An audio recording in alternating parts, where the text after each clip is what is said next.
మా అన్నకు మీరు ఓట్లు వేయొద్దు, మా అన్నకు మీరు ఓట్లు వేయొద్దు, ఇలా మాట్లాడిన వారు ఎవరో కాదు, స్వయాన రక్తం పంచు పుట్టిన చెల్లి షర్మిల, అలాగే చిన్న నా కూతురు సునీత. ఎంత గుండె మండితే ఈ మాట అంటారు, ఎంత గుండె మండితే ఈ మాట అంటారో ఒక్కసారి ఆలోచించు. అన్నా అనుకోని దగ్గరకు వచ్చింది, నాకు ఇలాగ అన్యాయం జరిగిందన్న, మా నాన్నకు పోయారు, ఏం చేస్తావు అంటే నువ్వు సిబిసిఐడి వేయిస్తా అన్నావు. మరి తర్వాత సిబిసిఐడిని ఎందుకు తప్పించినట్టు? తర్వాత ఆవిడకి ఏంటంటే నువ్వు చెప్పావు, అమ్మా ఇది చచ్చిపోయిన వాళ్ళని తిరిగి తీసుకురాలేదు కదా, మర్చిపోతే అదలా మర్చిపోతానన్నా, మా నాన్న కదా అంటే మా నాన్న అయితే ఏం చేస్తావు, అలసి వెళ్ళు, నీ దిక్కుని చోటు చెప్పుకో, ఏముంది నాకు నా మీద 13 కేసులు ఉన్నాయి, నీ 14 అవుద్ది, తప్పే ఉంది, వెళ్ళు, లేకపోతే నువ్వు వెళ్ళు కంప్లైంట్ చేసుకో, తిరుగు, ఏం చేస్తారు అవినాష్ రెడ్డి బీజేపీలో కలిసిపోతాడు. అంటే ఈ వ్యవస్థలో నేరాలు చేసేవాళ్ళు, ఘోరాలు చేసేవారు ఓ జాతీయ పార్టీలో కానీ ఓ పేరున్న పార్టీలో కానీ కలిసిపోతే ఆ నేరాలు, ఆ ఘోరాలు ఇవన్నీ కూడా అవినీతి మయమైనటువంటి ఈ తాలూకు పనులు మాసిపోతాయా? గాయం మానిపోతుందా? సున్నితమైన గాయం మరి మారిపోతుందా?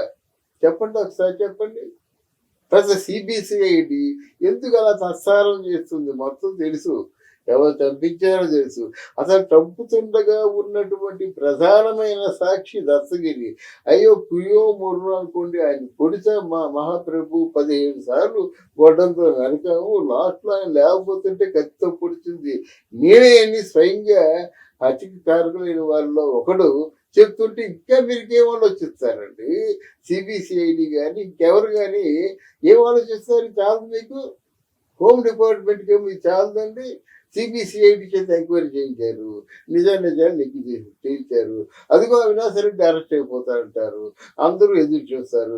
లేదు ఇక్కడ విశ్వశాంతి ఏదో హాస్పిటల్ ఉంది అక్కడ, లేదు ఆయన తాలూకు అమ్మకేమో గుండెపోటు వచ్చింది అని ఆవిడ 4వ అంతస్తులు ఉంటారు, ఈయనేమో 5వ అంతస్తులు ఉంటాడు, కిందేమో వైఎస్ఆర్సీపీ వాళ్ళు 1-2 మంది ఉంటారు, పోలీసు వర్గం ఏమంటారు, బాబోయ్ వీళ్ళని మనం వాళ్ళని సముదాయించడం మాత్రం మా తరం కాదు అని చేతులు ఇచ్చేస్తారు పోలీసు వాళ్ళు. సిపిఆర్ఎఫ్ ఎవరు వచ్చినట్టయితే లేదంటే అక్కడ వాళ్ళు ఆయుధాలతో ఉన్నారు, వాళ్ళతో మా పోట్లాడు సిగ్గు లేదండి. ఆయుధాలతో ఉంటే మీరు పోట్లాడలేరా? అయితే వాళ్ళు కట్టుకోండి అంటే మీ కంట్రోల్లో తీసుకోలేరా? ఎందుకు? ఏ దుష్టశక్తి మీ చేత ఇట్లాంటి పనులు చేయిస్తుంది అని చెప్పండి. ఎందుకంటే లేకపోతే ఎలా జరగదు కదా.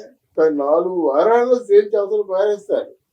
అలాంటిది మీకు 4 సంవత్సరాల పైన అయిపోయింది, 5వ సంవత్సరం నడుస్తుంది, ఈ కేసు ఒక కొలిక్కి రాలేదంటే వాళ్ళ గుండె ఎంత మండుతుందండి? చెప్పండి.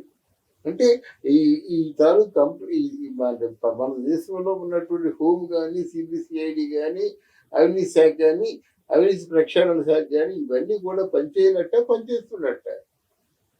దీనికి ఏమాత్రం మోదీజీకి తెలీదా, అమిత్ షాకి తెలీదా? తెలిసిన తర్వాత ఎందుకు ఉపేక్షిస్తున్నారు? అది నాకు తెలియని విషయం, ప్రజలకి తెలీదు. ఎప్పుడో అరెస్ట్ అయిపోతారు అనుకున్నటువంటి అవినాష్ రెడ్డిని మీరు ఎందుకంత 2 చేతులు పక్కన చేర్చి భద్రంగా కాపాడుకుంటూ వస్తున్నారు?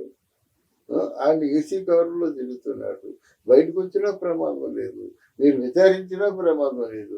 ఆయనకి ఏంటంటే ఎలా విచారించి వాళ్ళే విసిగిపోతారనేటువంటి ఉద్దేశంతో ఆయన హ్యాపీగా ఉన్నాడు. కానీ ఈయన ఎంత తప్పదు కదా. పైగా సునీతే వాళ్ళ భర్త చేత హత్య చేయించింది అనేటువంటి పుకారు పుట్టించారు.